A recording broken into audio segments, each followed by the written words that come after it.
সঙ্গে আবু বকর রাদিয়াল্লাহু বলে, রাসূলুল্লাহ আমি মুয়াজ্জিন হবার চাই হুজুর, এই মুয়াজ্জিনের দায়িত্ব আমাকে দেন। রাসূল বললেন, ইজলিস ইয়া আবু বকর, বসো,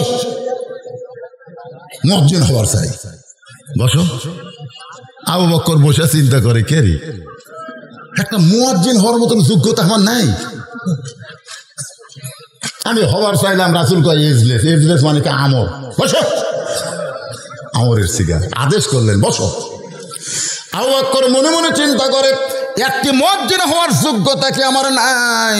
যেই নবীর সঙ্গে গাড়ে সুরে আমি একত্র ছিলাম, যেই নবীকে সাপ কামড়াবার দেই নাই, আমার দেহের মধ্যে সাপের কামড় নিয়েছি, যেই নবীর জন্য মাসের পর মাস আমি রাত্র জাগরণ করেছি, আজকে সেই নবী এত দামি মুয়াজ্জিনের পোস্টটা আমাকে দিল না, আমাকে বসায় দিল।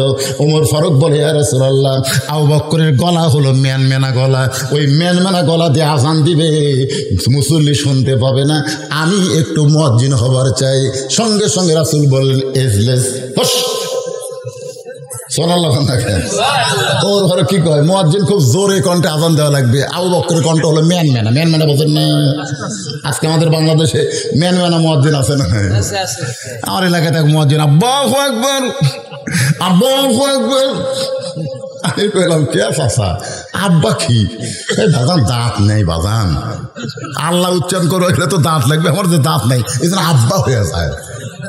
তাই কইলাম, আপনি দায়িত্ব নিলেন কেন? চা পান খাওয়া হয়, মাছ গেলে 1000 টাকা দেয়, 1000 টাকার মুয়াজ্জিন অনুবীক্ষণ যন্ত্রটা খুঁজে পাওয়া যাবে না, কিন্তু বুড়া দেখতে যে আমার কোনো কাম হয় না, এই আগুন দেওয়া শুরু করেছে। ম্যানমেনা মুয়াজ্জিন আছে না? আছে না? আপনি জানেন সবচাইতে দামি আহ্বান হলো নামাজের আজান। দরকার হলে মুয়াজ্জিনের বেতন 10,000 দেওয়া হবে, কিন্তু ওই ম্যানমেনা মুয়াজ্জিন চলবি না। তোর এখন কথা ঠিক কিনা? ম্যানমেনটা আজান বোঝাই যেন ওয়া করে।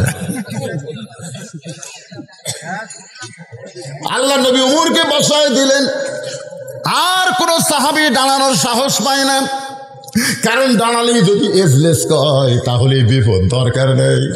নবী তাকায় দেখে মসজিদে কোবার বারান্দায় একটা কালো মানুষ কাঁদতেছে।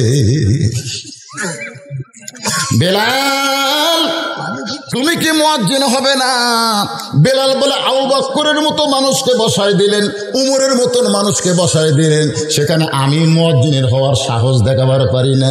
রাসূল বলে, বেলাল রে, তোমার সাহসে আল্লাহ তাআলা আমাকে মেরাজ করাইছে। হ্যাঁ, তুমি সাহস পাবো না, আর তোমার সাহসে আমি মেরাজ করছি। যখন ফেরেশতা জিবরাইল কইল, নবী গো আপনি একলা যান, আমার যাওয়ার আর ক্ষমতা নাই, এখানে বর্ডার এলাকা, এখান থেকে আপনাকে একলা যাওয়া লাগবে।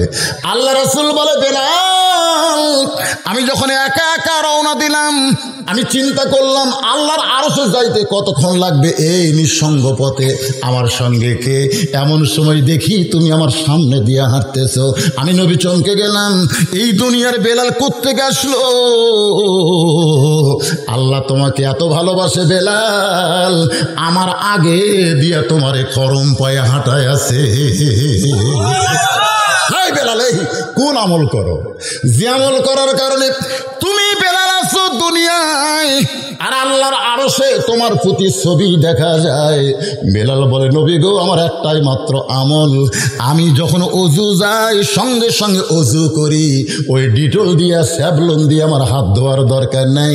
নিজের শরীর পবিত্র রাখার জন্যে অজু যাবার সঙ্গে সঙ্গে আমি আবার পবিত্রতা অর্জন করি। আজকে সরকার কয় যে ঘন ঘন হাত ধো, হাত ধুলে করোনা হবি না। স্যাভলন বলতেছে 99%, স্যাভলন দিয়ে যদি হাত ধন জীবাণু 99% ধ্বংস হবে, ডিটল দিয়ে যদি হাত ধন 99%, লাইফ বয় দিয়ে হাত ধুলে 99%। আমি 3টাই কিনলাম, যে 3টে দিয়ে ধমো দেখি 399 কত হয়। আরে পাগলারা, উলে দিয়ে হাত ধোয়া লাগবে না। সরকারের আইন করা দরকার ছিল, দৈনিক 5 বার ওযু করে 5 ওয়াক্ত নামাজ পড়ো, করোনা তোমাদের হাত দিয়ে যাওয়ার পারবে না। ধরে কোন কথা ঠিক কিনা? আপনারা বলেন তো ওযুর চাইতে পবিত্র কিছু আছে? যেই পবিত্রতা হযরত বেলাল অর্জন করার কারণে আল্লাহর আরশের আগে নবীর সঙ্গে আল্লাহ তার দেখা করায় দিয়েছে। ধরে কোন সুবহানাল্লাহ। বেলাল কোন সাহাবী মুয়াজ্জিন চাইলে হবে না, যিনি আযানের মালিক তিনি আসমান থেকে সেট করে দিয়েছে। ও বেলাল, সর্বপ্রথম মুয়াজ্জিন আল্লাহ তোমাকে নির্ধারণ করেছে।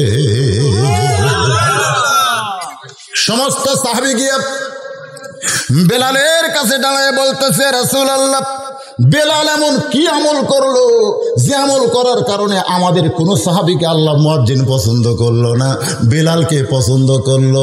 ওয়া আমিলুস সালিহা, বেলাল এমন কি নেক আমল করেছে?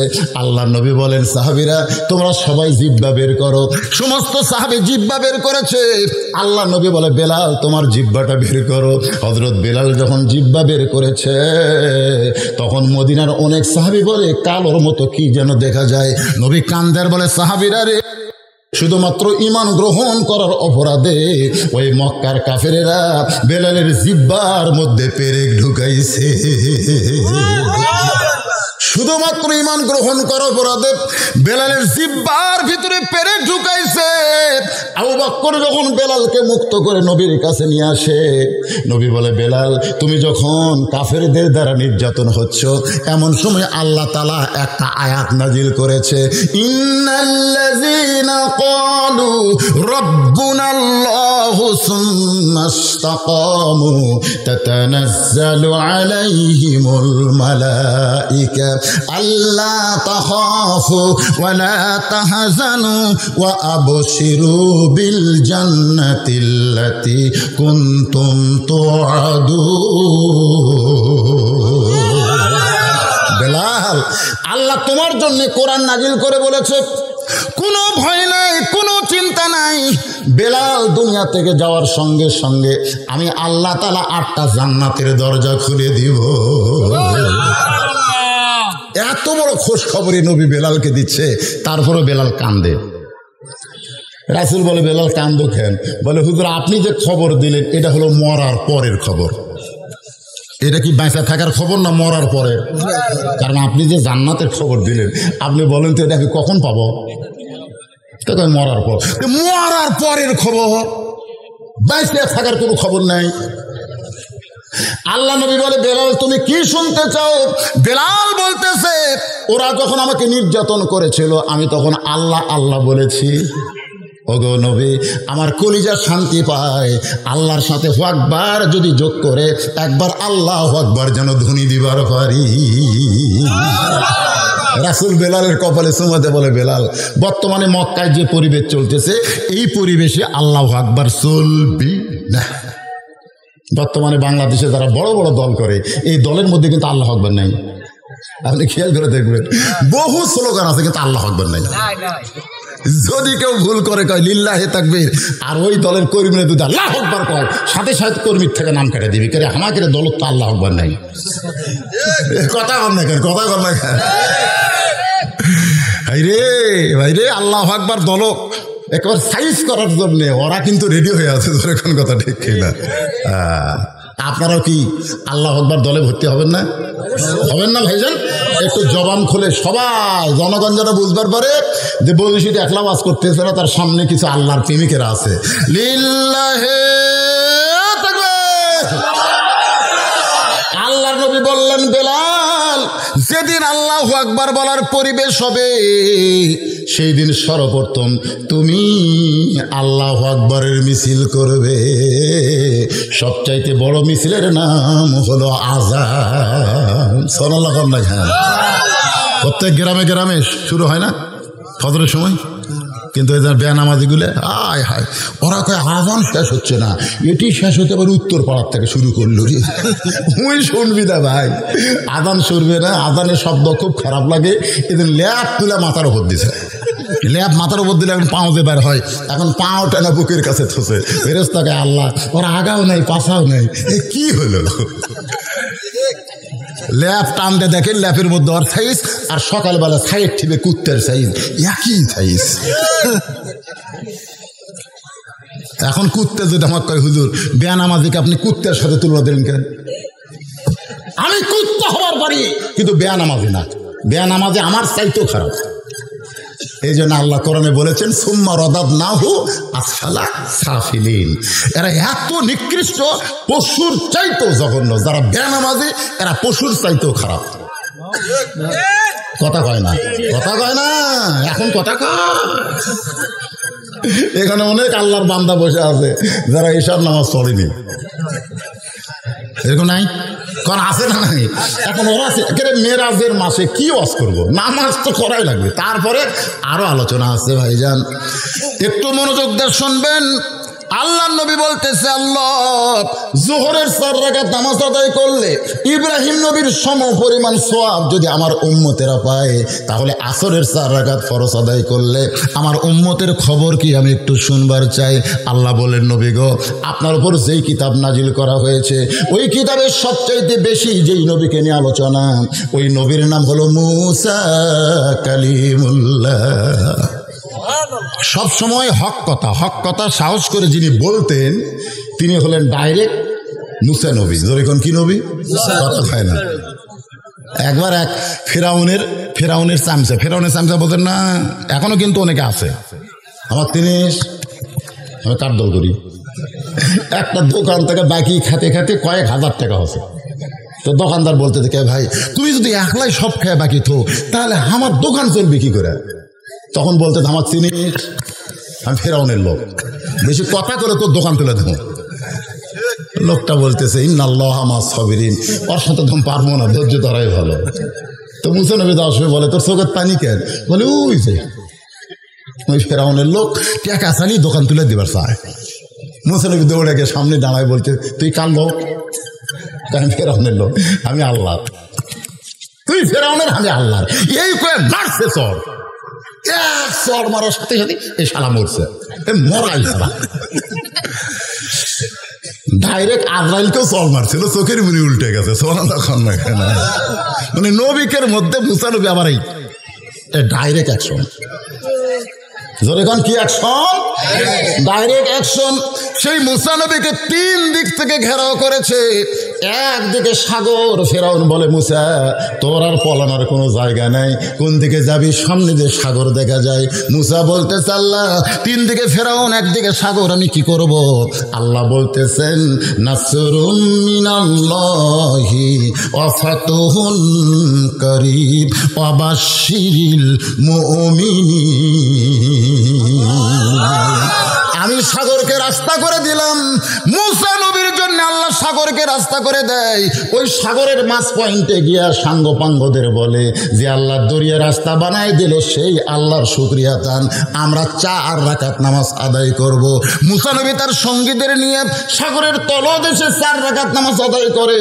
ওই 4 রাকাত নামাজ আল্লাহর এতই ভালো লাগে, আল্লাহ বলে, নবী গো, ওই মুসা নবীর 4 রাকাত নামাজ আমি যত্ন করে রাইখা দিয়েছি। আজকে লাইলাতুল মেরাজে আপনার উম্মতের জন্য আমি আসরের 4 রাকাত হিসেবে দিয়ে দিলাম। আপনার উম্মতেরা আসরের 4 রাকাত নামাজ যখন জামাতে আদায় করবে, মুসা নবীর সমপরিমাণ সওয়াব আমি আল্লাহ দিয়া দিব। লিল্লাহি তাকবীর। নবী কয়, আল্লাহ রে, আপনি যে ফজিলত বয়ান করতেছেন, আমি আমার উম্মতের কাছে এই ফজিলত যদি শোনাই, আমার বিশ্বাস আমার কোন উম্মত জীবন থাকতে জোহর আসর বাদ দিবে না। আমার কোন উম্মত, নবী কিন্তু বলেছে, আমার কোন উম্মত জীবন থাকা অবস্থায় জোহর আসর বাদ দিবে না। আমার উম্মত যারা নামাজ পড়ে না, এরা কার উম্মত? দেখেন, আপনি কিন্তু খারিজ হয়ে গেছেন। আপনি যখনই বেনামাজি তখন আপনি উম্মত থাকা খারিজ। যতই খতিয়ান পড়ছা, যতই লাড়েন, কাম হবি না, খারিজ। বোঝেন? এই যুবকেরা একটু মনোযোগ দিয়ে শুনবা। আল্লাহ নবী বললেন, আল্লাহ গো, মাগরিবে 3 রাকাত বেজর নামাজ আদায় করলে আমার উম্মতের উপরে আপনি কেমন খুশি হবেন? সুবহানাল্লাহ খান। নবীর আগ্রহ বাড়তিছে না কমতিছে? মাগরিবের 3 রাকাত নামাজ আদায় করলে আপনি আমার উম্মতের প্রতি কেমন খুশি হবেন?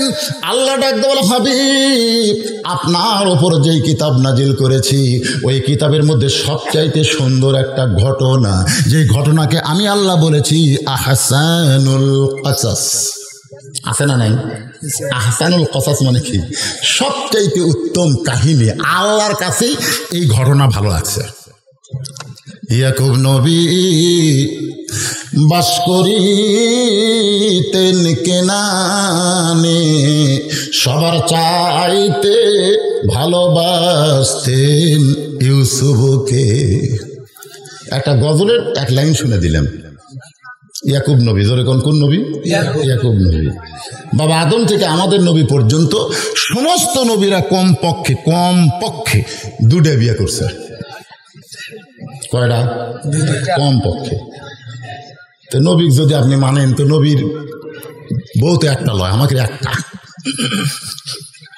এখন আপনারা মনে করবেন যে হুজুরকে আমাকে বিয়ে করবার করছে নাকি? না, বিয়ে করার কথা বলতেছেন। আমাদের আদি বাবা এক বউ। জোরে কোন কয় বউ? এখন পর্যন্ত একটা নবী বিয়ে করে নাই। যেই নবী 4র্থ আসমানে, নাম হলো ঈসা নবী। জোরে কোন কি নবী? আদম একটা বিয়ে করছে আর ঈসা নবী বিয়েই করে নাই। ঈসা নবী বিবাহ করবে।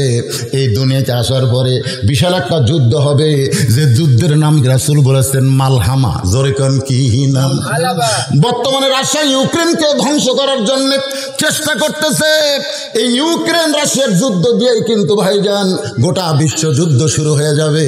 সেই যুদ্ধের মধ্যে আমরা পড়তে পারি। এই যুদ্ধে 1/3 মানে 16 আনার 12 আনা মারা যাবে। সেই যুদ্ধ শুরু হইয়া গেছে। আপনারা মনে করতেছেন আরো বহুদিন, আর সময় নাই ভাইরে। কিন্তু যেদিন ডাক পড়িবে কবর মাঝে যাইতে, জোগাড় কিছু করছো বন্ধু তার মাঝে বিছাইতে। দরজা শুরু হবে ইসরায়েল থেকে। সেই দরজাল ঈসা নবীর হাতে হত্যা হবে। আমার আল্লাহ তাআলা গোটা পৃথিবী আবার মুসলমানের পায়ের তলায় দিয়ে দিবে। সুবহানাল্লাহ। দেখবার না পারলেও আশা করার দরকার আছে না নাই? আশা করেন। আল্লাহ রাসূল বলেছেন মান সাআলাল্লাহু তাআলা আশ-শাহাদাতা বিসিদকিন বাল্লাগাহুল্লাহু মানাজিলাশ শুহাদা ওয়া মাতা আলা ফিরাশিহি। রাওয়াহুল বুখারী কিতাবুল মাগাজি। বুখারী শরীফের কিতাবুল মাগাজি অধ্যায় আছে। যদি কোন আল্লাহর বান্দা শাহাদতের তামান্না নিয়ে আল্লাহ রাস্তায় কাজ করে, ওয়া মাতা আলা ফিরাশিহি, সে যদি নিজের বিছানায় মৃত্যুবরণ করে, বাল্লাগাহুল্লাহু মানাজিলাশ শুহাদা, হাসরের ময়দানে আল্লাহ তাকে শহীদদের কাতারে দাঁড় করাইয়া দিবে। তাহলে আমাদের চেষ্টা করার দরকার আছে না? দরকার আছে না? শুরু কিন্তু হয়ে গেছে। পারমাণবিক বোমা এখন শুরু হয়ে যাবে। ভাইজান কোনো বোমা কোনো কিছু আল্লাহর হুকুমের বাহিরে নয়। জোরে কোন ঠিক? ইসাব্বিহু লাহু মা ফিস সামাওয়াতি ওয়াল আরদ। আসমান এবং জমিনের মধ্যে যা কিছু আছে সব তাসবিহ আদায় করে কার? তাহলে পারমাণবিক বোমার মধ্যে যে অণুপরমাণু আছে এগুলা কার তাসবিহ পড়তেছে? এই জন্য আল্লাহ কালে মুসলমানক বাঁচাবি, আর বাদ বাকি জেলা আছে মুনাফিক, ইহুদি, খ্রিস্টান সব। এখন মুসলমান কারা? আমরা কার মধ্যে আছি? মুসলমানের দাবির মধ্যে আছি। দাবি প্রকৃত মুসলমান ঠিক কিনা? এই সূরা আসরের আলোচনা একটু মনোযোগ দিয়ে শুনবেন। 2য় চ্যাপ্টারে কথা হচ্ছে ওয়া আমিলুস সালিহাত। এই চ্যাপ্টারের ভিতরে আমি মাগরিবের নামাজ নিয়ে আইছি। ইয়াকুব নবী 2 বিয়ে করেছেন। জোরে কোন কয়টা? 2টা। এক বইয়ের পেট থেকে আল্লাহ 10টা সন্তান দিছে, আর এক বিবির পেট থেকে 2টা সন্তান দিছে। ইয়াকুব নবী নির্জনে বসে আল্লাহর কাছে বলতেছে, আল্লাহ আমি নবী হয়ে জন্ম দিলাম, আমার 2টা সন্তান এত ভালো, আর এই 10টা কেন এত খারাপ হয়ে গেল? আমি নবী হয়ে জন্ম দিলাম, 2টা ভালো 10টা কেন খারাপ হলো? আল্লাহ ডাক দিয়ে সন্তান ভালো মন্দ হওয়ার পেছনে তোমার কোনো দোষ নাই। সন্তান ভালো মন্দ হয় মায়ের কারণে। তোমার যে 2টা সন্তান ভালো, এই 2টা সন্তানের মা ভালো। তোমার যে 10টা সন্তান খারাপ, এই 10টা সন্তানের মা খারাপ। কথা কয় না, মা খারাপ। এখন আমার মায়েরা পর্দার অন্তর আছে না নাই? এখন আছে না নাই? হ্যাঁ, এখন তো পর্দার অন্তরে বসে আছে। আমার মায়েরা চিন্তা করেন, কষ্ট পাবেন না মা। ইয়াজিদ একটা মায়ের সন্তান, আবার হুসাইনও একটা মায়ের সন্তান। যখন কথা ঠিক কিনা? 2টাই কিন্তু মায়ের সন্তান। এখন হোসেনের মা আর ইয়াজিদের মা, এই 2টা মায়ের জীবনে আপনারা পড়বেন। ইয়াজিদ এত খারাপ কেন হলো আর হোসেন এত ভালো কেন হলো, এইটা জানার জন্য বাপের ইতিহাস পড়ার দরকার নাই, জানার জন্য মাকে জানতে হবে। সুবহানাল্লাহ। রাসূল মদিনায় গিয়ে ফাতেমার বাড়িতে হাসতেছে। ফাতেমা বলে, বাবা হঠাৎ বাড়িতে ঢুকে হাসেন কেন? আল্লাহ রাসূল বলে, ফাতেমা হাসার কারণ হলো আল্লাহ তোমাকে খাতুনে জান্নাত ডিগ্রি দিয়েছে। কি ডিগ্রি? ফাতেমার তো সেই হাসি, কি কোন বাবা জান্নাতি নারীদের নেত্রী আমি? বলে হ্যাঁ, আল্লাহ তোমাকে এই বিশাল ডিগ্রি দিয়েছে, কিয়ামত পর্যন্ত দুনিয়ার সব মুসলমান তোমার ডিগ্রির উপরে প্রশংসা করবে। জোরে খান সুবহানাল্লাহ। জুমার দিনের খানি খুতবায় ইমাম সাহেব শুনেন, আপনারা শোনেন না? আপনারা সাইদাতুন নিসায়ে আহলিল জান্নাহ, কি খাতুনে জান্নাত ফাতেমাতুজ জোহরা। মা ফাতেমার হাসি। আল্লাহ নবী বললেন, ফাতেমা আল্লাহ তোমাকে খাতুনে জান্নাত ডিগ্রি দিলে কি হবে মা? আল্লাহ তোমার আগে একটা মেয়েকে জান্নাত দিবে। এ ওয়াজ কিন্তু আমি আপনাকেও শোনাচ্ছি না, শোনাচ্ছি আমার মা বোনদের। ও আমিলুস সালেহার মধ্যে এইটা আছে, নেক আমলের মধ্যে খুব খেয়াল করবেন। মেয়েদের জন্য আমল মাত্র 4টা। জোরে কোন কয়টা? 1 নম্বর হলো নামাজ, 2 নম্বর রোজা, 3 নম্বর সতীত্বের হেফাজত পর্দা, 4 নম্বর স্বামীর কথা মতো চলা। আল্লাহ নবী বললেন, ফাতেমা আল্লাহ তোমাকে খাতুনে জান্নাত ডিগ্রি দিলে কি হবে মা? আল্লাহ তোমার আগে একটা মেয়েকে জান্নাত দিবে। সঙ্গে সঙ্গে ফাতেমা বলে, বাবা আল্লাহ আমাকে খাতুনে জান্নাত ডিগ্রি দিল, আর আমার আগে যে মেয়েটা জান্নাতে যাবে সেই মেয়েটার আমল কি? যে আমলটা আমি নিজে ফাতেমাও করতে চাই। নবী বললেন, ফাতেমা আমল যদি জানবার চাও তাহলে তদন্ত করে জেনে নাও। ফাতেমা বলে, বাবা সেই মেয়েটার পরিচয় কি? আল্লাহ নবী বললেন, বেশি দূরে না, ওই যে পাহাড় দেখতেছো, পাহাড়ের পাশে একটা ঝুবড়ি বাড়ি জঙ্গলের কাছে। বলে হ্যাঁ, ওই বাড়িটা হলো একটা কাঠুরিয়ার বাড়ি। ওই কাঠুরিয়ার বিবি জামিলাকে আল্লাহ তোমার আগে জান্নাত দিবে। আসরের নামাজের পরে ফাতেমা জামিলার বাড়ির দরজা। জামিলা, আমি নবীর মেয়ে ফাতেমা, তোমার সঙ্গে দেখা করবার চাই, একটু দরজা খোলো। জামিলার দরজার কাছে সে কান্দে। ফাতেমা বলে, কান্দো কেন? বলে, আপনাকে দেখার জন্য আমি সেই কত বছর হলে লালায়িত, খালি একটা নজর খাতুনে জান্নাতকে আমি দেখবার চাই। সুবহানাল্লাহ। নাই ফাতেমা বলতেছে, দরজা খুললেই দেখা হবে। জামিলা বলতেছে, এইটাই তো পারতেছি না, কারণ আমার স্বামী বাড়িতে নাই, আর স্বামীর হুকুম ছাড়া আমি ফাতেমার জন্য দরজা খুলতেও ভয় পাই। ফাতেমা 2 হাত পিছনে যাচ্ছে, কি কয় রে, কি কয়? একটা মেয়ে মানুষের সাথে দেখা করবে, তাও আবার স্বামীর হুকুম লাগবে। এখন আমাকে যারা পর্দার মধ্যে বসে আছে, ওরা স্বামীর হুকুম। জামিলা বলতে যে, ফাতেমা সত্যি যদি আমার সঙ্গে আপনার দেখা করার ইচ্ছা হয় তাহলে আজকের মতো আপনি ফেরত যান। আমার স্বামী কাঠ বিক্রি করে যখন আসবে আমি স্বামীর কাছ থেকে হুকুম নিয়ে রাখবো, আগামীকাল এই সময় আসা মাত্র আপনার জন্য দরজা খুলে দেওয়া হবে। ফাতেমার আগ্রহ আরো বাইরে গেছে। সুবহানাল্লাহ। যে মেয়েটা স্বামীর হুকুম ছাড়া ফাতেমাকে দরজা থেকে ফিরে দেয়, এর ঘরের মধ্যে এমন কি আমল আছে? আমি ফাতেমা নিজে এক আধ ঘন্টা হলে দরজায় দাঁড়িয়ে আছি, আপনি আসা মাত্র দরজা খুলে দিব, তাহলে দেরি কেন করতেছো? বলে কে যেন আপনাকে মা মা বলে ডাকতেছে, ওই বাচ্চা নিয়ে যদি ঢুকতে চান তাহলে আজকের মতো আপনি ফেরত যান, কারণ আমার স্বামী শুধু আপনার ব্যাপারে দরজা খুলতে বলেছে, আপনি অন্য কাউরে নিয়ে আসলে আমি দরজা খুলতে পারবো না।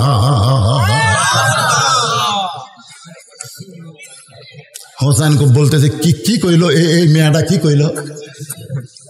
আমি সঙ্গে থাকার কারণে যে মেয়ে দরজা খোলে না সেই মেয়ে কোনোদিন ভালো মেয়ে হবার পারে না। সঙ্গে সঙ্গে ফাতেমা হোসেনের মুখে চুমো দিয়ে বলে, বাবা তুমি বলতেছো সেই মেয়ে ভালো মেয়ে হতে পারে না, কিন্তু তোমার নানা কইছে ওই ঘরের মধ্যে যে মেয়েটা আছে ওই মেয়েটা তোমার মায়ের আগে জান্নাতে যাবে। হোসেন বলতেছে কি মা, কে কইছে? কে কইছে? তোমার নানা। তুমি কও খারাপ, আর তোমার নানা কয় আমার আগে জান্নাতে যাবে। হোসেন বলতেছে মা তাহলে এই নকল জায়গায় ঘুরে কি লাভ, আসল জায়গায় যাই। ফাতেমা বলে আসল জায়গা কোনটা? হোসাইন বলতেছে আসল জায়গা হলো আমার নানা। সুবহানাল্লাহ। আসল জায়গা হলো আমার নানা। এটা বুঝেছিল আব্দুল আলিম, যার কারণে বলেছিল মনে বড় আশা ছিল আমি যাব মদিনায়। অনেক আলেম বলেছিল আব্দুল আলিম মদিনায় যাওয়ার কথা বলো, কিন্তু মক্কার কথা কেন বলো না? গানটা যদি শুদ্ধ করে গাবার চাও তাহলে বলো মনে বড় আশা ছিল যাব মক্কা মদিনায়। তুমি শুধু মদিনার কথা বলো, মক্কা কেন ভুলে যাও? আব্দুল আলিম একজন গায়ক হয়ে বলেছিল, রে দুনিয়ার আলেমেরা, কোনো মানুষ যদি মদিনাকে হাত করতে পারে তাহলে মক্কা শুধু নয়, মক্কার মালিক আল্লাহ পর্যন্ত তার হয়ে যায়।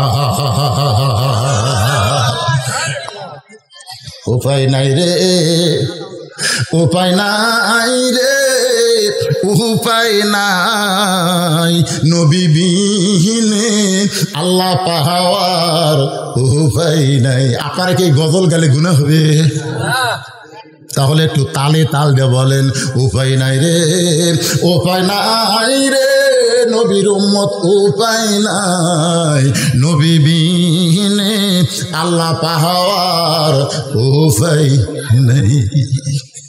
আল্লাহ নবীর কাছে নিয়ে আইছে। ফাতেমা বলতেছে বাবা আমার কোনো দোষ নাই, আমার কোনো দোষ নাই, আমি 2 দিন গেছি, দরকার হলে আরো 10 দিন যাব। কোন আমলের কারণে আমার আগে জান্নাতে যাবে এটা আমি ঘরের মধ্যে ঢুকে দেখতে পারছি, কিন্তু এই জেদির কারণে হলো না। এই জেদি টাইনে নিয়েছে আপনার কাছে, আমার কিন্তু দোষ নাই। হোসাইন মায়ের হাত ছাইড়ে দিয়া নানার হাত ধরে বলে নানা ইয়ার কি করো, ইয়ার কি করো, আমার মারে তুমি চিনো না? যদি তুমি চিন্তা নানা, একটা কাঠুরিয়ার বইয়ের দরজায় আমার মারে তুমি যাইতে কইতা না। সোনাল্লাহ না কে 6 বছর বয়সে মা হারাছো, তুমি মায়ের গুরুত্ব বোঝো। হোসাইন বয়স মাত্র 3.5 বছর, মাথা কি রে, কি মাথা! এই জন্য তো এদিদের বাহিনী আগে মাথা কাটলো। যেই মাথা থাকলে আমাকে ভণ্ডামি নেতৃত্ব চলবে না, মাথাকে বিচ্ছিন্ন করা লাগবে। জোরে কোন কথা ঠিক কিনা? মাথা মাথা কি মাথা না না। কোন আমলের কারণে কাঠুরের বাবু জামিলা আমার মায়ের আগে জান্নাতে যাবে? যতক্ষণ না বলবেন ততক্ষণ আমি আপনার হাত ছাড়ব না। একটা হাত চাপে ধরছে। নবী ডাক দে, আলী রে, আলী। আলী সে কয় লব্বাইকে রাসূলুল্লাহ। আল্লাহ নবী কয় এখন আমি রাসূল? তুই যে বললি লব্বাইকে রাসূলুল্লাহ, এখন আমি নবী আছি? দেখ তোর বেটা কিভাবে হাত ধরছে। আমি হলাম এখন নানা, তুই হলে আমার জামাই। এটা হলো তোর বেটা, আমি হলাম তোর শ্বশুর। আর এই যে খাড়া হয়ে আছে এটা তোর বউ, আমার মেয়ে হোসেনের মা। গন্ডগোল লাগছে। আলী রে, কোন আমলের কারণে ওই কাঠুরের বউ জামিলা ফাতেমার আগে জান্নাতে যাবে তুই একটু বলে দে। সাল্লাল্লাহু আলাইহি ওয়াসাল্লাম। আল্লাহ রাসূল কাকে বলতেছে? আলীকে বলতেছে। আলী বলতেছে হোসেন ভালোই করছে। কে আগে জান্নাতে যাবে কে পরে যাবে এটা বলার কি দরকার? এটা পুরুষ মানুষকে আপনি বলেন আবু বকর 1 নম্বর, উমর 2 নম্বর, ওসমান 3 নম্বর, আলী 4 নম্বর, একটা মরদের মন খারাপ হবে না, কারণ পুরুষ মানুষ খেলে জানে জান্নাত তালি হলো। জোরে কোন কথা ঠিক কিনা? কিন্তু মেয়ে মানুষকে এই কথা কেন কইছেন? কারণ মেয়ে মানুষের হিংসা বেশি। একজন মেয়ে মানুষ প্রধানমন্ত্রী হলে আর একটা মরে গেল আর বিদেশের ডাক্তারও দেখতে দিবে না। জোরে কোন কথা ঠিক কি পথে আমার কি হিংসা রে ভাই? উইকার জীবনে ক্ষমতা থাকতে পারবি? আপনি কোন উইকার ক্ষমতা থাকতে পারবি? শরীর গেছে, বয়স হয়ে গেছে, যে কোনো সময় মরবি। তারপরে দরখাস্ত লিখছে বিদেশে একটু চিকিৎসা করবার চাইতে হবে না। করছে আমি কি আইনের উপর হাত বাড়াবো? মনে হয় যে আইনের উপর হাত বাড়াই না। আয় আয় আয় রে, এই বুঝতেছেন আমার কথা? বুঝতেছেন? এইটা ফাতেমার বলা কি দরকার? কি আগে জান্নাত যাক পরে যাক, জান্নাত তালি হলো। জোরে কোন কথা ঠিক কিনা? আমাদের কথা কি আমরা কি আগে চাই? তালি হলো। এই জন্য আমরা দোয়া করি আল্লাহুম্মা ইন্না নাসালুকাল জান্নাতা ওয়া নাউযু বিকা মিনান নার। সুবহানাল্লাহ বলেন। নবী বলে আলী তাহলে বলো, গন্ডগোল মীমাংসা করা লাগবে। আলী বলতে তো হুজুর আপনি কিন্তু নিষেধ করেছিলেন, আজকে যখন বলতেছেন তাহলে বলবো। ফাতেমা বলতেছে যদি আপনি জানেন তাহলে বলেন না কেন? আলী বলতেছে ফাতেমা তোমার কি মনে আছে একদিন দুপুর বেলায় তুমি আমাকে ঘরের মধ্যে নিয়ে গেলে, গিয়ে বলতেছো গো স্বামী হাসান হোসেন ক্ষুধার জ্বালায় কাঁদতেছে, আমি জানি আপনার পকেটে কোনো পয়সা নাই, ঘরেও কিছু খাবার নাই, এখন হাসান হোসেনের কান্না বন্ধ করতে হবে কি দিয়া? আমি মা নিরুপায়, এই জন্য গোপনে আপনাকে একটা ওন্না দিয়া দিলাম। এই ওন্নাটা বিক্রি করে যেই টাকা হবে সেই টাকা দিয়া আজকে হাসান হোসেনের জন্য খাবার নিয়ে আসবেন। আলী বলে ফাতেমা তোমার ওন্নাটা সঙ্গে সঙ্গে আমি জামার পকেটের মধ্যে ঢুকাইলাম, জামার পকেটে নিয়ে বাজার ওন্না বিক্রি করতে যাব, কিন্তু আমার বিবেক বলে আলী ওন্না বের করে যদি বিক্রি করতে চাও আর বাজারের লোকেরা যদি খরিদ্দার হয়ে বলে ওন্না কার, তুমি যদি বলো ওন্না আমার বউ ফাতেমার, তখন খরিদ্দার মনে মনে চিন্তা করবে স্বামী যখন বইয়ের জিনিস বেচা খায় এই স্বামী হলো দুর্বল স্বামী। ধরে কোন কি স্বামী? আপনারা বলেন তো আলী কি দুর্বল? আলীও আসাদুল্লাহিল গালিব, আলী হচ্ছে দিন গালিবের ব্যাপারে আল্লাহর সিংহ। ধরে কোন সুবহানাল্লাহ। পকেট থেকে যখন ওন্না বের করতে যাবি তখন খরিদ্দার বলবে আলী ভাই এটা কার ওন্না? যদি বলো আমার বউ ফাতেমার ওন্না, তখন খরিদ্দার মনে মনে কবি রে আলী খুব দুর্বল হয়ে গেছে রে, কামাই কাজি নাই, বইয়ের জিনিস বেচা খাচ্ছে। জোরে কোন ঠিক কিনা? আপনার কি বইয়ের জিনিস বেচা খান? বইয়ের জিনিস বেচা খান? হযরত আলী পকেট থেকে ওন্না বের করতে পারে না। ফাতেমা তোমার ওন্না নিয়ে বাজারের মধ্যে ঘুরতেছি, কিন্তু বের করে বিক্রি করার সাহস যখন হারায় ফেললাম, এমন সময় খরিদ্দার এসে আমাকে সালাম দে বলে আলী ভাই আমার মনে হয় আপনি কিছু বিক্রি করবেন।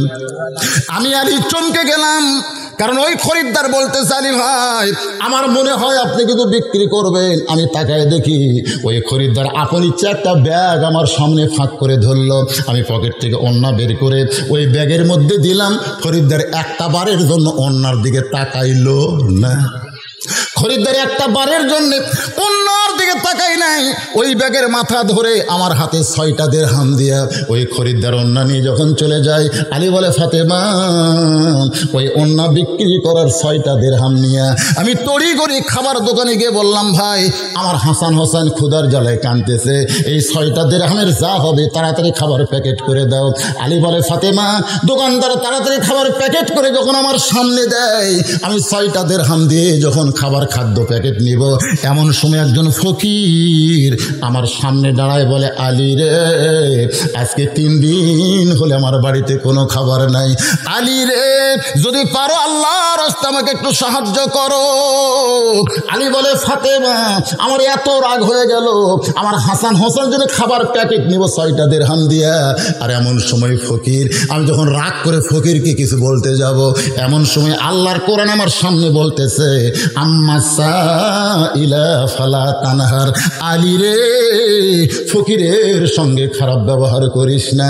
আলী বলে ফাতেমা, আমি 6টা দিরহামের 1টা দিরহাম ফকিরকে দান করব, আর 5টা দিরহাম দিয়ে হাসান হোসেনের খাবার নেব, এই মনে করে 1টা দিরহাম যখন ফকিরকে দিবার চাই, এমন সময় আল্লাহর কোরআন বলে ওমা তুনফিকু মিন শাইইন ফি সাবিলিল্লাহি ওয়াফা ইলাইকুম ওয়া আনতুম লা তুজলামুন।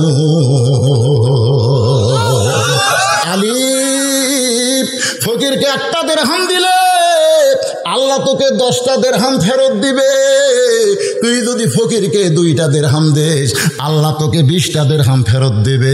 তুই যদি ফকিরকে 6টা দিরহাম দেস, আল্লাহ ঘোষণা করেছে তোরে 60টা দিরহাম ফেরত দেওয়া হবে। আলী বলে ফাতেমা, আল্লাহর কোরআনকে বিশ্বাস করে আমি ফকিরকে 6টা দিরহাম দিলাম।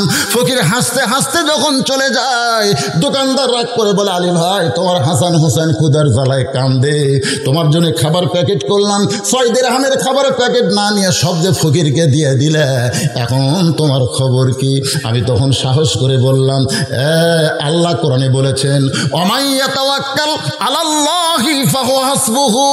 আমি মনে মনে আয়াতটা স্মরণ করে দোকানদারকে বললাম, ভাই আমি চিন্তা করে দেখলাম আমার 1 টোপলা খাবার নিয়ে কোনো লাভ নাই, তুমি 2 বস্তা খাবার ব্যবস্থা করো। 1 টোপলা নিয়ে যায় আজ লেগে কারি ফেলে দেবে, তুমি 2 বস্তা খাবার প্যাকেট করো। আলী বলে ফাতেমা, দোকানদারকে 2 বস্তা খাবার প্যাকেট করার কথা বলে আমি বাজারের মধ্যে ঘুরতেছিলাম, আর মনে মনে কইলাম আল্লাহ তোমার কোরআন কইছে 1 দিরহাম দিলে 10 দিরহাম দিবে, 6 দিরহাম দিলাম, দেখি তুমি কি করো। আমার ইমানের বলে যখন ঘুরতেছি, এমন সময় দেখি একটা লোক উট নিয়ে বাজারে আসতেছে, আমার দিকে তাকায় বলে আলী ভাই উটটা কিনবা নাকি? আমি কইলাম এমটি পকেট, 1 টাকাও পকেটে নাই। উঠানো বলতেছে 100 দিরহামে বাকি নেন, বিক্রি করে আপনি টাকা দিবেন, এটাও কি আপনি পারবেন না? আলী বলে ফাতেমা, ওই বাকি নেওয়ার কথা শুনে 100 দিরহাম দিয়ে উটটা নিলাম। উটটা নিয়ে যেই মাত্র উটের বাজারে গেছি, এমন সময় চারিদিক থেকে খরিদ্দার আমাকে বলে আলী ভাই কবে থেকে উটের ব্যবসা শুরু করলেন? কারণ দুনিয়ার সব মুসলমান আলীরে চিনে কি চিনে না, জোরেগঞ্জ চিনে কি চিনে না, কবে থেকে উটের ব্যবসা শুরু করলেন, কত দাম নেবেন? আলী বলতে তোমরাই কও। একজন খরিদ্দার বলে দামটা যদি শুনতে চান তাহলে কানটা আমার মুখের কাছে দেন। হয়তো আলী যখন খরিদ্দারের মুখের কাছে কানটা দেয়, এমন সময় খরিদ্দার বলতেছে 160 দিরহাম।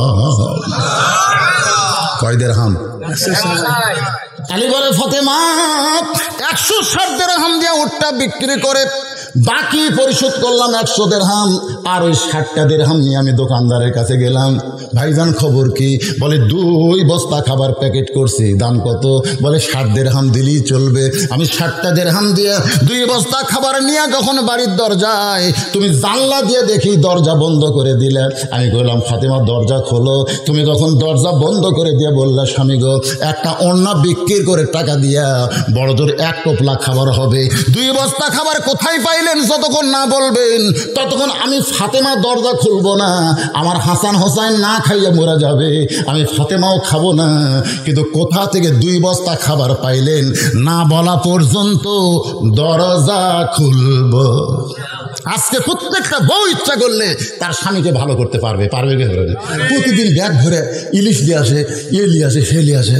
কোনোদিন বউ কয় না কে গো তোমার বেতন কত, এত খরচের টাকা কোথায় পাও, তুমি কি ঘুষ খাও? কি কোন কর পারে গিয়ে পারে না, ধরে পারে একটা বউ করে না। বউয়ের মুখ মারার জন্যে সোনার মালা বানা দেয়, বালা বানা দেয়। বউ কয় তোমার যখন এত টাকা তাহলে আমি আর ভিয়াতপুর থাকবো না, আমি সিংড়া বাসা করব। মাস গেলে তুই 10,000 টাকা বেতন পাস, তুই সিংড়া বাসা করতে করবো। স্বামী কয় আল্লাহ শুকুর আদায় করো, যে হারে কামাই হচ্ছে অসুবিধা না। এই শালা বউগুলা যদি ভালো হয় স্বামীগুলা ভালো হতে বাধ্য হবে। তোর কোন কথা ঠিক খালি কয় আরো চাই, আরো চাই। এখন কি করবি? 12,000 টাকা বেতন, আর খালি খাই খাই খাই খাই। ফাতেমা বলতেছে 2 বস্তা খাবার কোথায় পাইলেন? যতক্ষণ না বলবেন ততক্ষণ আমি দরজা খুলবো। আলী বলতেছে ফাতেমা আমার সামনে, তখন আল্লাহর কোরআন এসে বলতেছে আর রেজালু কাওয়ামুনা আলান নিসা, পুরুষ হবে নারীর উপরে। জোরে কোন সুবহানাল্লাহ। আলী বললেন ফাতেমা দরজা খোলো। ফাতেমা বলতেছে খুলবো না।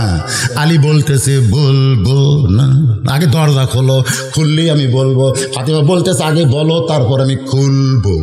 সোনাল্লাহ না কেন, মানে দুইজনে জেদি।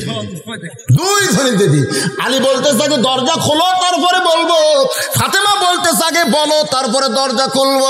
আলী বলতেছে ফাতেমা আল্লাহর কোরআনকে সম্মান দিয়ে আমি 2 বস্তা খাবার নিয়ে আল্লাহর নবীর দরবারে, নবী তখন বসেছিলেন, আমার বস্তা দেখে নবী খুশি হয়ে দৌড়ে এসে আমার কাঁধ থেকে একটা বস্তা নামাই নিলেন। আমি বললাম নবী আপনি কত ভালো বাবা, আর আপনার মেয়ে এত খারাপ কেন? আপনি বস্তা দেখার সঙ্গে সঙ্গে বসা মানুষ উঠে এসে কাঁধ থেকে নামাই নিলেন, আর আপনার মেয়ে এখন পর্যন্ত দরজা খুলল না। আল্লাহ নবী বলে আলী রে, ফাতেমা যদি দরজা খুলতো তাহলে তুই কি আমার কাছে আসতি? বলে তা অবশ্য আসতাম না। তাহলে যদি না আসতি তাহলে আসল খবর জানবি কেমনি? আলী বলে ইয়া রাসূলুল্লাহ আসল খবর কি? রাসূল বলে আলী রে, যে খরিদ্দার তোমার কাছ থেকে ওন্না কিনেছে সেই খরিদ্দারকে তুমি চেনো? আলী, যেই ফকির তোমার কাছ থেকে ভিক্ষা নিয়েছে সেই ফকিরকে তুমি জানো? যে উটলা তোমার কাছে উট বিক্রি করলো আবার খরিদ্দার হয়ে কে কিনলো এ বিষয় কি তোমার জানা আছে? আলী বলতেছেন আল্লাহর নবী, আল্লাহ এবং নবী ভালো জানে। কি হয়েছে? খাতা কলমলে কি হলো বাবা? খাতা কলম লে বলছে, মানে আলী আকবর ভাই যে কাম করবার চাইছিল সেটা আমার করা লাগবে।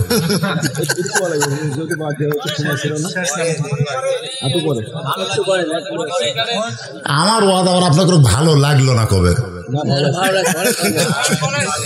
কিন্তু শোনেন, আমি কিন্তু প্রত্যেকটা মাহফিল এখানে যতবার আসছি একটা মারে আসছি, জোরেখান কথা ঠিক কিনা, একটা মারে আসি আর আমার তুলে দেয় 10টার পর।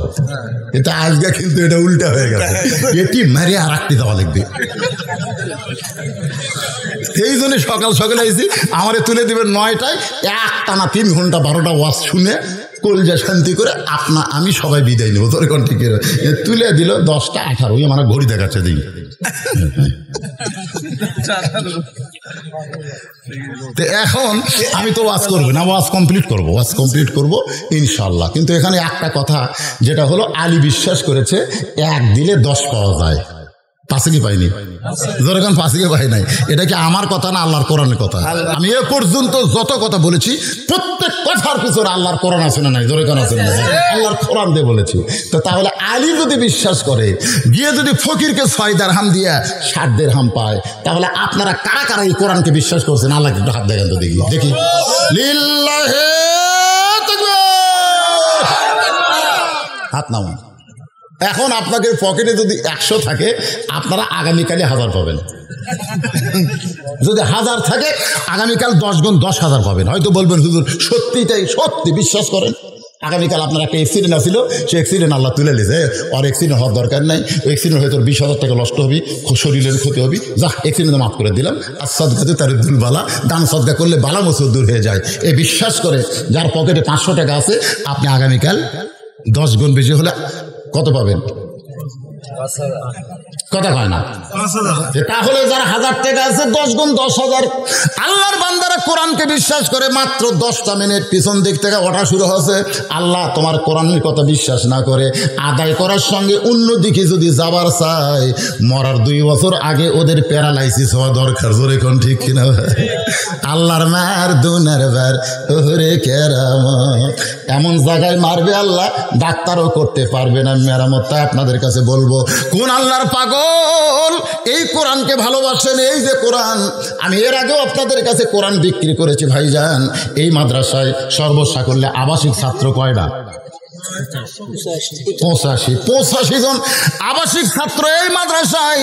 এই ছাত্রদের হাতে একটা করে কোরআন শরীফ দেওয়া লাগবে মাত্র 500 টাকা।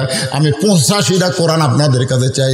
কেউ যদি মনে করে হুজুর আমি 10টা দিব তাহলে 5000 দিলে হবে। কেউ যদি মনে করে আমি 2টা দিব 1000 টাকা দিবেন। কেউ যদি মনে করে একটা দিব তাহলে আপনি 500 টাকা দিবেন।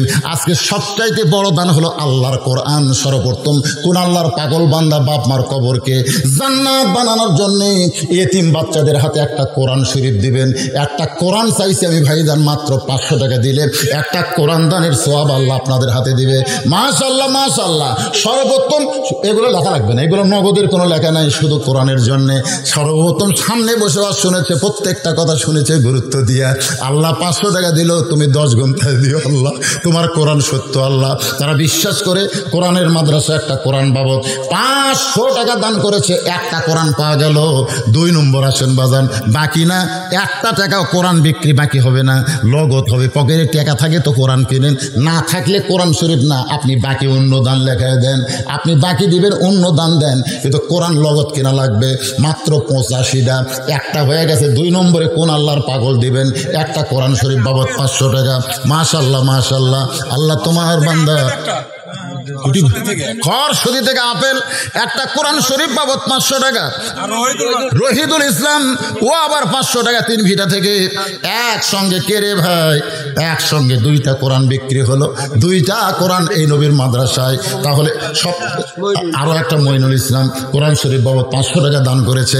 আল্লাহ তোমার একজন যুবক তোমার কোরআনকে ভালোবেসে পলাশ কোদনাগে বাড়ি খরমকুড়ি থেকে পাগল হইয়া তোমার নবীর এতিম মাদ্রাসায় কোরআন বাবদ 500 টাকা দান করেছে। আল্লাহ যদি আপন জনের মধ্যে কেউ কবরে যায়, এই দানের উসিলায় কবরকে জান্নাতে রাখাল গাছার। আল্লাহ তোমার এক পাগল 500 টাকা কোরআন শরীফ বাবদ দান করেছে। এটা আবার ডবল পাগল, হাত দেন তো দেখি। এ পর্যন্ত কার শ্বশুর? মোহতামিমের শ্বশুর সাহেব 2টা কোরআন শরীফ বাবদ 1000 টাকা করছে দান। আল্লাহ দানকে কবুল করে 10 গুণ তারা আগামীকাল দিয়ে দিবেন। আর একজন কোরআন শরীফ বাবদ 500 টাকা, আর একজন কোরআন বাবদ 500 টাকা, আর একজন আল্লাহর কোরআনের জন্য 500 টাকা দান করলো। আল্লাহ দানকে কবুল করেন। ভাইজান মাত্র 87টা কোরআন শরীফ। ভাই এত হাজার হাজার মানুষের মধ্যে আমার মায়েরা তো পাগল, কিন্তু মায়েদের কাছে আদায় করতে যাবে কে? সোহাগ ফকির 2 কোরআন বাবদ 1000 টাকা দান করেছে। আল্লাহ তার দানকে কবুল করেন। বাপ মা যদি কবরে যায়, আল্লাহ যে ছেলেরা কোরআন দিচ্ছে আল্লাহ তার বাপ মার কবর জান্নাত বানায় দাও। আপনার বাপ মা মারা গেছে, একটা কোরআন শরীফ দেন না কেন? সালাম 500 টাকা কোরআন শরীফ বাবদ করছে দান। আর একজন তুমি না দিয়ে গেলে এখনই, আর একজন বাবু খরমপুরি কোরআন শরীফ বাবদ 500 টাকা দান করেছে। আল্লাহ দান কবুল করেন। আল্লাহ নেক নিয়ত নেক আশা পড়াক আল্লাহুম্মা আমিন। মাশাআল্লাহ মাশাআল্লাহ। আল্লাহর আরেকজন পাগল বান্দা কোরআন শরীফ বাবদ 500 টাকা দান করেছে। আল্লাহ দান কবুল করেন। তুমি ছোট মানুষ কয় টাকা দিছে? দাদার জন্য দান করেছে লাতি 100 টাকা। 100 টাকা 200 টাকা 300 টাকা যেটা দিবেন সেটা হচ্ছে দান। আর 500 হলেই কোরআন, 1000 হলে কোরআন। আর এই নিচে যেটা দিবেন সেটা দান। এই ছেলে 100 টাকা দান করছে তার দাদার জন্য। আল্লাহ দানকে কবুল করেন। ভাইজান বাকি লেখার জন্য কাগজ কলম রেডি। কেউ যদি ধান দেন যে সামনে বৈশাখ মাস আসতেছে, না জানি কি হয়, আসাদ কাদু তারুদ্দুল বালা, দান সদকা করলে বালা মুসিবত আসমানে বালা জমিনে বালা থেকে আল্লাহ যেন আবাদকে হেফাজত করে, এই জন্য দেন 2-1 মন করে লিখে দেন। আল্লাহ তোমার এক পাগল কোরআন শরীফ বাবদ 500 টাকা দান করেছে। আল্লাহ দানকে কবুল করেন। আল্লাহুম্মা আমিন আল্লাহুম্মা আমিন। লোকমান রাখাল গাছা মায়ের জন্য দোয়া চেয়ে 1000 টাকা দান করেছে। এটা কি বাকি না লগত? বাকি। হ্যাঁ, বাকিগুলো কাগজে লেখা লাগবে। 1000 টাকা দান করেছে। আল্লাহ আল্লাহ দান কবুল করে। আল্লাহুম্মা আমিন। কবুল করো কবুল করো মোদের কামনা। কয় টাকা? মাশাআল্লাহ তোমার কোরআন বাবদ আল্লাহ মাদ্রাসার এতিমদের হাতে 500 টাকা দান করেছে। আল্লাহ কবুল করেন। আর একজন কি নাম? মজিদুল ইসলাম কোরআন শরীফ বাবদ 500 টাকা দান করেছে। আল্লাহ দানকে কবুল করেন। আল্লাহ নেক নিয়ত নেক আশা পড়াক আল্লাহুম্মা আমিন। এ দুনিয়া রবে না কো চিরকাল, একদিন ভাঙবে রে বাজার। হ্যাঁ, 100 টাকা 200 টাকা যেটা দিবেন এটা দানের মধ্যে থাকবে। আল্লাহ কবুল করেন। কে টেজর যারা বসে আছে এরা কোরআন শরীফ কেউ দেয় না রে? হ্যাঁ, 100 টাকা। এটা কত কিনছেন? আম্মা দিছে। আচ্ছা, আমার জন্য 500 টাকা কোরআন বাবদ দান করেছে। মায়ের জন্য একটা জলজান্ত কোরআন 100 টাকা। আল্লাহ ছোট্ট বাচ্চা 100 টাকা দান করছে। আল্লাহ কবুল করেন।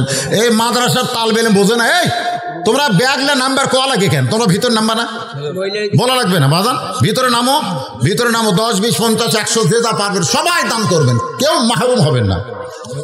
আল্লাহ তোমার একজন কি নাম? সন্তানের জন্য দোয়া চায়। কোরআন বাবদ 500 টাকা দান করেছে। আল্লাহ একটা নেক সন্তান দান কর, আল্লাহুম্মা আমিন। আমিনো আমিনো আল্লাহ আমিনো। রাকিবুল হাসান ভুলবাড়িয়া, ওই কালীগঞ্জের ওই সাইডে ভুলবাড়িয়া, সেখান থেকে 500 টাকা দান করলো কোরআন বাবদ। আল্লাহ দান করেন কি নাম?